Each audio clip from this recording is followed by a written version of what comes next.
Magandang araw po sa ating lahat. Narito po ang aking recipe ngayon. Liver ng manok at saka kidney. Gizzard ng manok. Ayan. Of course, merong mga mixed vegetable po. Pero bago ang lahat, ating i-boil muna ang ating gizzard para maalis po yung langsa niya. Ayan. I-boil natin ang ating gizzard para maalis po ang kanyang langsa.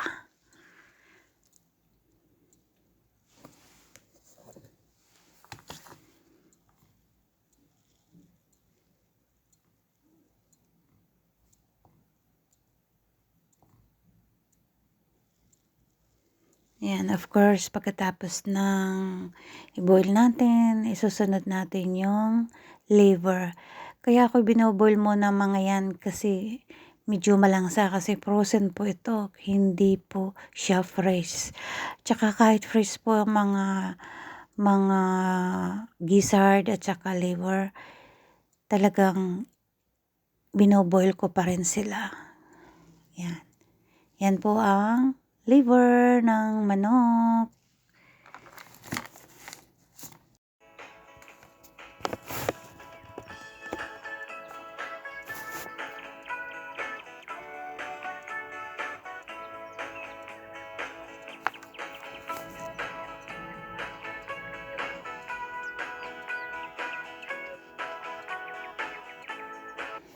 Ayan, hanguin natin ang liver ng manok.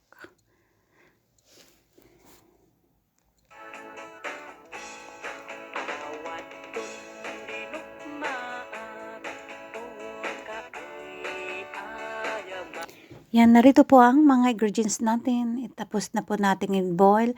Mayroon po yung green peas at saka beans, Baguio beans, at saka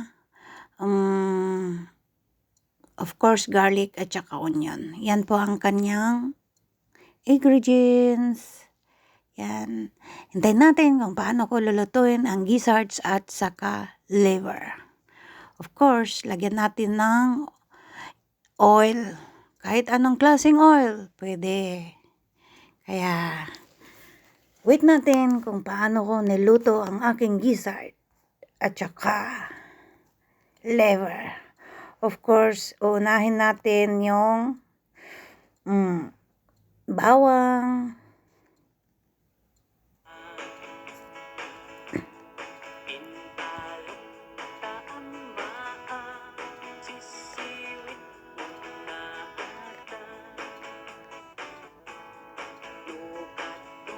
of course, pangalawa ang sibuyas.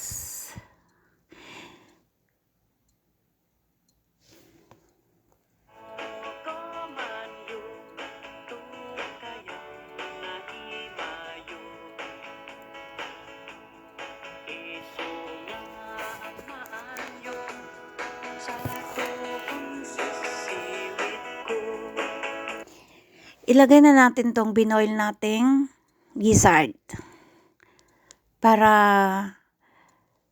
makaamoy ng bawang at saka sibuyas. Yan po ang aking gizzard.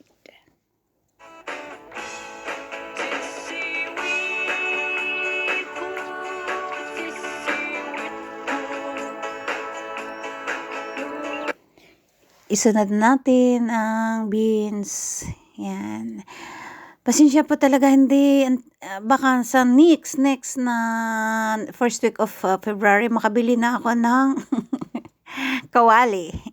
Hindi talaga ako ng kawali. Kasi once kasi nasa mall ako, pag day off ko, alam mo ba ninyo, yan na, pag nagkwento-kwentuhan na yung mga kasama namin, wala na, nakalimutan ko na.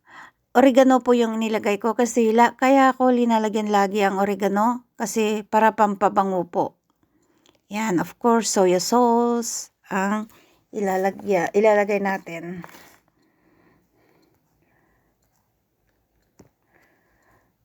of course, nor cubes para pampalasa.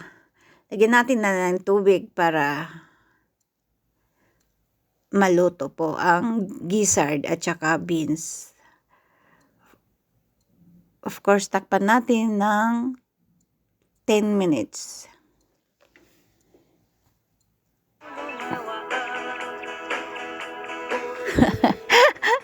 Ang hirap talaga ang walang sariling gamit.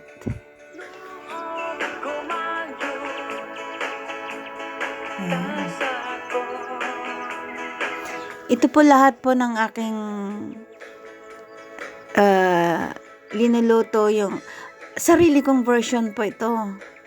Pero sa totoo lang, ang sarap. Kaya itry ninyo kung gusto nyong matikman ang mga niluluto ko. Kung yung sarili kong version ay nakakasuka or masarap pala, try ninyo po. Ilagay na natin itong liver. Hindi ko na slice yung liver kasi malaki naman yung bunganga ko. Ay, nako, Linda Vlog. Talagang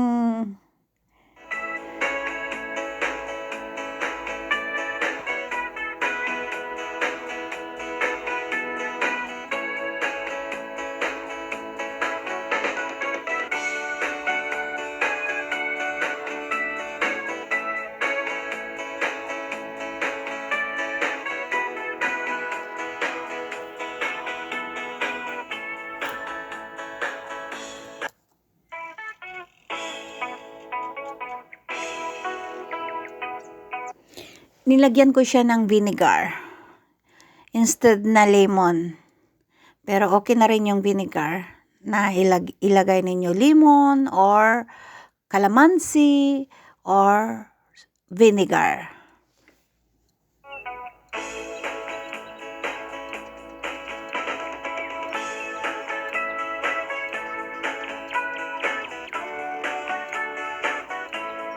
Ayan, hanguin na natin. Yehey! Pwede na tayong kakain.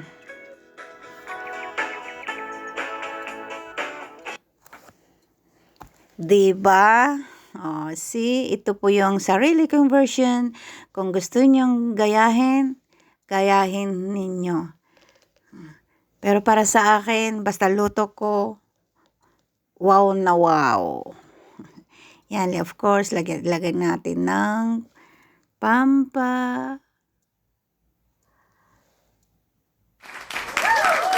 ganda decoration.